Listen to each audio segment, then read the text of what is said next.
রাজ্যটা আপাতত বলা যেতে পারে 60-70% আপাতত ভালো।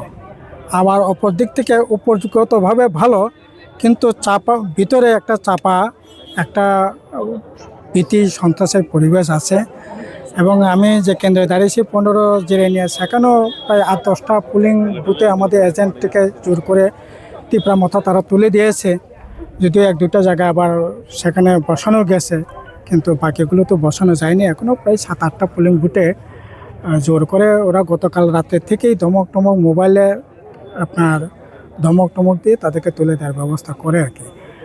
আমি চাই শান্তিপূর্ণভাবে ভোট হোক। প্রচার প্রভাকাণ্ড হয়েছে, ঠিক আছে, মানুষ যাকে খুঁজে তাকে ভোট দিবে, এটাই তো গণতন্ত্রের স্বাভাবিক নিয়ম। ঠিক আছে, আমরা প্রার্থীপদ নমিনেশন দিতে এসেও বাধার মুখে পড়লাম।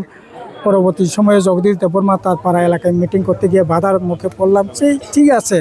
কিন্তু এখন তো বাধা বিপত্তি সব কাটিয়ে মানুষ ভোট দিতে এসছে, সেখানেও যদি পুলিং এজেন্টটাকে জোর করে তুলে দিতে হয়, এটা তো গণতন্ত্রের প্রতি বিন্দু শ্রদ্ধা মাত্র শ্রদ্ধা থাকলে এটা করা যায় না, এটা হওয়া উচিত না। আমি চাইব, ঠিক আছে, পুলিং এজেন্টে তুলে দিলে দেখ, কিন্তু সাধারণ মানুষ শান্তিপূর্ণভাবে ভোট দেখ। সকল ভোটার কাছে আবেদন করব, আপনারা যাকে খুশি তাকে ভোট দিন এবং শান্তিপূর্ণভাবে ভোট দিন। আপনাদের গণতান্ত্রিক যে পবিত্র অধিকার, এটা প্রয়োগ করুন।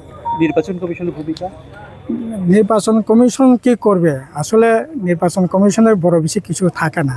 পলিটিক্যাল উইল যদি না থাকে কোনো পলিটিক্যাল পার্টি, মেন কথাটা হলো পলিটিক্যাল উইল। রাজনীতির সদিচ্ছা না থাকলে নির্বাচন কমিশন তো আর পুলিং ইয়ে করে দিতে পারবে না। পলিটিক্যাল উইল থাকতে হবে, কিন্তু তীব্র মাথায় সেই পলিটিক্যাল উইলটা দেখছি না আর কি। মূলত অভিযোগ মাথার বিরুদ্ধে। মাথায়